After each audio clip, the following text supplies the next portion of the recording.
Hey, this is Brenda Meller back for another LinkedIn profile mini audit, and I'm joined today by Kristi Huss. Hey, Kristi, how are you doing today? Good. How are you? I am doing great, and I'm so delighted to be here working with you. So before we get started, I want to give you some advice in a LinkedIn profile in mini audit. Why don't you first take a few minutes, tell us your name, what do you do for your business, what do you help them with, and just tell us a little bit about yourself. Yeah. My name's Kristi Huss, and I am a entrepreneur. And my business is I've been a travel advisor for many, many years, getting people to where they need to go in the world. And as a coach and a speaker and author, I help people get where they need to go in life. So if they have a goal or they need some clarity around what they want to do to reach another level, I help them plan out a path and get them. I'm a guide to help them get there in various ways. Okay, wonderful. And as we go through here, I'm going to give you some couple tips here on LinkedIn. Are there any specific questions you have about your profile that you'd like feedback on, or you just like some general feedback? I think mostly like how can I utilize it to reach the people that I should be reaching, maybe. If there's Okay. things that I'm not utilizing or areas that you could see, well, there needs to be a little bit more. Like I said, I'm not big on being on it as much as I should be. And anything will be helpful, I'm sure. Okay, good. So part of that equation, trying to connect with more of the right people will involve, you doing outreach and searching for people on LinkedIn and inviting them to connect with you.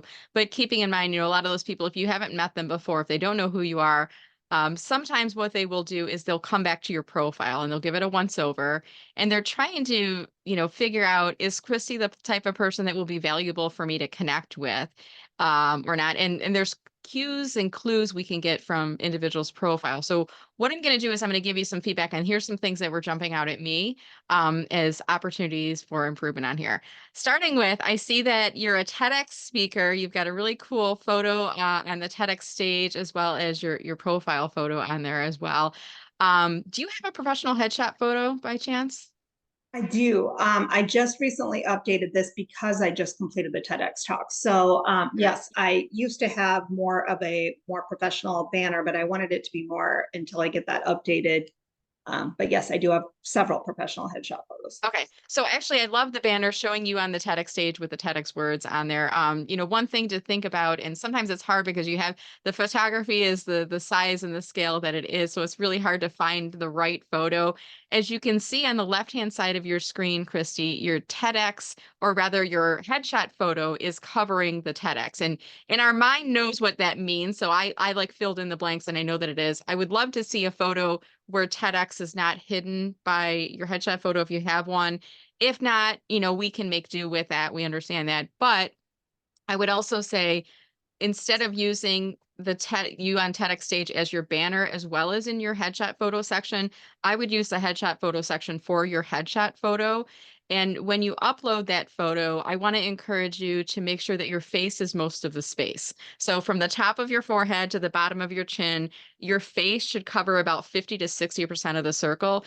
And I'm just going to show you an example. In the lower right-hand side of your screen, you see Adam Grant as an example, and Adam's like huge and a great leadership coach and individual. And he has kind of what we're looking for here.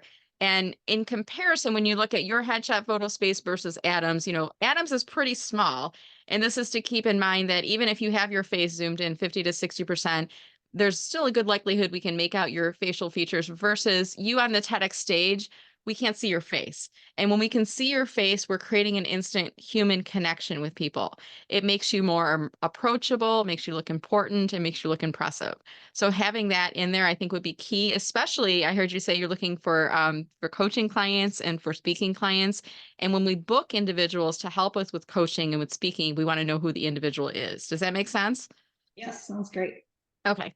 Next thing I'm looking for in here, or next thing that jumped out at me in here is at the top in your top header section, the white area at the top on the right-hand side is two items that are in here. Your current employer or your business page will be the first one listed, and the second one will be the latest college or university or educational institution that you've attended. Now, I'm noticing next to both, we're seeing that gray box and the building icon with your business, and the school has like the bubbles inside there. And the reason for these appearing without a logo next to him is there's no business or organization page on LinkedIn, or they haven't properly been linked. Now, in the case of your business, I'm going to scroll down to your experience section. Do you have a company page yet on LinkedIn for your business for KristiHuss.com? Uh, Say that again. I'm not. That's okay. Do you have a company page on LinkedIn for your business for KristiHuss.com? Have you set Oh, up a company no, page yet?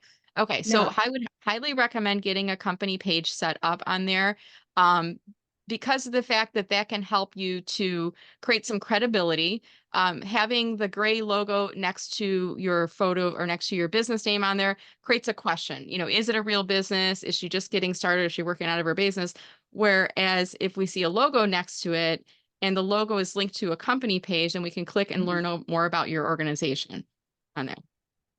Yep, good tip. And it even the very top part, it was like, okay, change my college thing to my the coaching Yep, certification. And yep, yep, okay, got it. absolutely. And then in your education, this actually is illustrated here. So Northwestern College, you have linked to their page and you see their logo.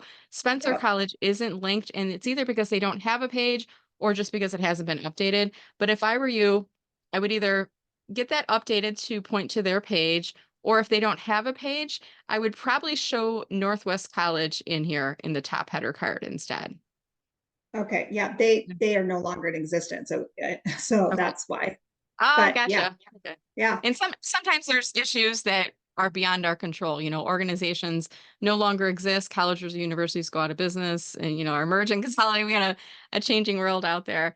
yeah. There's Um, no really such a thing as travel school anymore, but there used to be. right. That's true. Yeah, things are changing. Okay, the next thing I'm looking for, Kristi, is if I want to hire you for my business, how can I get a hold of you? And I mentioned to you earlier, do you have a website? And I can see it on here, so I could visit KristiHuss.com. Now, if I click on contact info, I want you to keep in mind the only people who are going to see this information are first level connections. Now, you and I are first level connections, so I can see your LinkedIn URL. I can see your email address. There's also a way that you can add contact info, or rather websites, into your contact info. So you can point 3 web pages inside here. It could be your landing page for your website. It could be your book me as a coach, that page on your website, or it could be your speaker biography or book me for speaking on your website as well. So let's make it easy for people who are connected with you to get a hold of you. And then keeping in mind that only your first level connections can see that information, I want you to spend some time scanning through your profile and just figuring out where are there links that people can go to learn more about working with you, or that they can get a hold of you. Now we do see KristiHuss.com, so that's one avenue. But as I scroll through, I want to encourage you to incorporate into your about statement some type of a call to action in there. And then maybe even in your featured section, you could have a link to your website. You can put multiple items in there. Even in your experience section, you could add some items in there as well. And this can work for you, Kristi, even if you're not a heavy user of LinkedIn, if you're not on LinkedIn all the time, keeping in mind that LinkedIn is a professional directory. So let's make your LinkedIn work for you, even if you're not active on the platform. Does that make sense? Yeah. And so what you Okay. were saying is in that top banner, if I make a company page, which can be about my website, then that would show as more of a, not the group, like, so that would be a good idea instead of putting directly my website there, right? Yep. Mhm. Okay, Yep. Absolutely. Yep. got it. Yeah, Okay. and So that's even good because I didn't even know where you were all able to put links in, and that's very helpful. yeah, absolutely. And I see you've got a couple links in here, like at the top header card, the TEDx flipping point right now. I think if I click on that, does it take you to YouTube? Yeah. So it takes you to Yep. YouTube. So I just want you to think about, if you want to use LinkedIn to book more business for um, your speaking business, for your coaching business, I want you to think about, are you including calls to action that make it easy for people to get a hold of you? Okay. And some people may be ready to book with you now and they want to find that booking link, and other people might want to explore and learn more about you before reaching out to you. So let's give them an active way, like they can make a direct contact with you, whether it's email or whatnot, and let's give them a passive way, which is directing them to a website or a web page in there. Okay. All right, Okay. awesome. I'm going to pause there. Kristi, I just want to, before we wrap up, see if you have any questions before we end up here. No, that's very helpful. Thank you. All right. Well, I want to thank you so much for joining. And this will be going on the podcast as well. So, for those of you who are listening in, interested in checking out Kristi's profile, go to LinkedIn and her name is Kristi Huss, Kristi Huss. And any instructions for people that are interested in connecting with you on LinkedIn in terms of anything that you need that have them mention in the invitation or preferences there? Thank you. Now, do you have any, are you open to accepting new connections, Kristi, or do you have any, anything that we should be aware of there?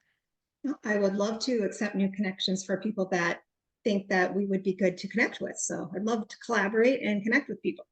All right, wonderful. I want to say thank you so much, Kristi, for your time today. I hope our audience enjoyed this session, and I wish everyone a good day. Thank you.